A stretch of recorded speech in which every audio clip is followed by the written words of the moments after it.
My girlfriend texted on my birthday. Surprise! It's not from me, it's from my ex. The message came at 9:13 p.m. My phone lit up across the dinner table, her name glowing bright white against the dim restaurant lighting.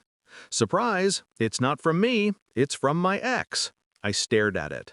The words didn't make sense at first. Then they did, and that was worse. My girlfriend, Ava, sat across from me, smiling as the waiter placed a small cake between us. She leaned in, her phone still in hand, her laughter soft and careless. The candlelight flickered across her face, casting shadows that moved like secrets. "Make a wish," she said. I did, but it wasn't for us. The night air outside felt colder than it should have. We walked side by side, her hand occasionally brushing mine.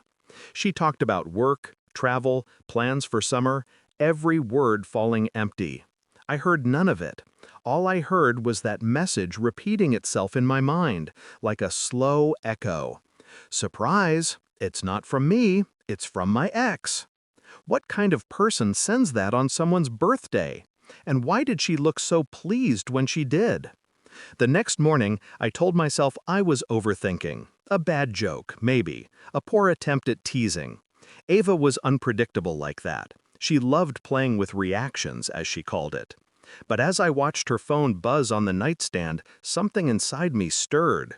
She didn't flinch when it lit up. She didn't even look. That was new. When we first started dating, she'd snatch her phone before the second vibration. Now, she let it ring, ignored it, smiled. The kind of calm you only earn when you've rehearsed it. Later that day, while she showered, curiosity became instinct. I reached for her phone. It was locked, fingerprint only. She'd changed the passcode 2 weeks ago, said it was because of a work policy update. Right. Her job in marketing didn't require encryption. Her conscience did. I stared at my reflection in the black screen. My expression didn't look angry. It looked quiet. A kind of quiet that comes just before a storm. That night, she fell asleep beside me.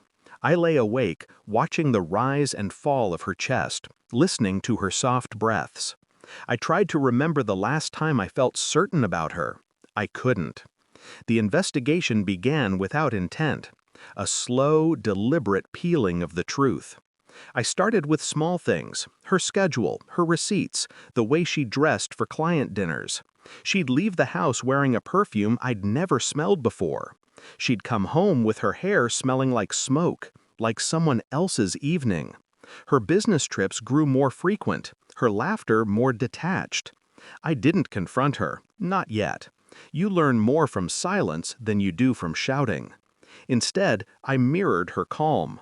I kissed her goodbye each morning, texted her sweet reminders, let her think the illusion was intact. Meanwhile, I collected data. Her locations, screenshots from her shared cloud, a call log pulled from an old sync she'd forgotten existed. One number appeared again and again, late nights, early mornings, saved as Laura, coworker, except there was no Laura at her company. I checked, twice. The messages were encrypted, but the timestamps told a story. Long, breathless exchanges, the kind reserved for passion or panic. I started recording everything, a digital journal of her deceit. Not to use, just to understand. There's something unnerving about seeing betrayal unfold in metrics. It's mathematical, cold, efficient, like watching a clock count down to its own breaking point. A week later, she left for another business trip. Chicago, supposedly. A 3-day conference.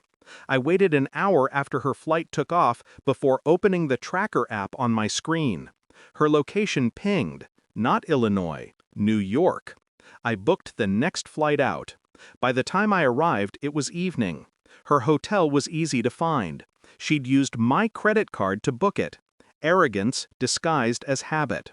Room 1208. I stood in the hallway for nearly 10 minutes before knocking. When the door opened, she wasn't alone. He stood behind her, taller, older, the same man from her old photos, her ex, The one she'd called a mistake. The one she swore she blocked. She froze when she saw me. He didn't. He smiled, the kind of smirk that says he already knows you know. I didn't speak, didn't yell, didn't ask why. I simply handed her a small envelope, the printed screenshots, the call logs, the receipts. Her hand trembled as she opened it. His smirk faded as he looked at her face. For a long moment, nobody spoke. The air felt heavy, like the world was holding its breath. Then I said, quietly, "Happy belated birthday," and I walked away.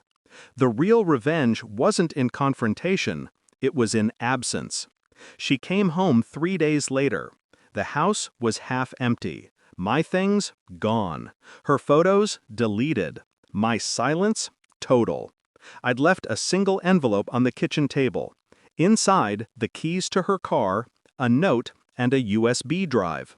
The note read, "Here's everything you've hidden, and everything you've lost." The USB contained everything, messages, images, even the voice recordings she didn't know I'd recovered. I didn't send it to anyone. I didn't need to. Knowing I could was enough.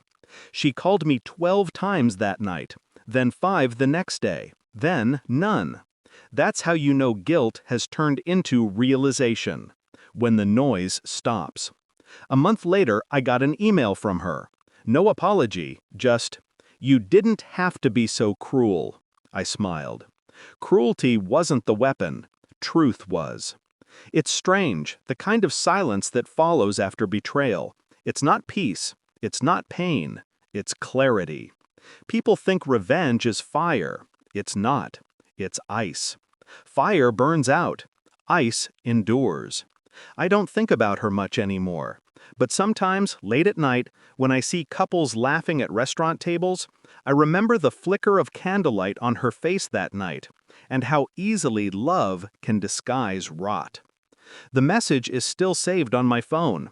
Surprise! It's not from me, it's from my ex. I keep it as a reminder, not of her, of me, of how far someone can fall before learning to stand again, colder, sharper, untouchable. Because in the end, I didn't lose her, I freed myself. How could you do this?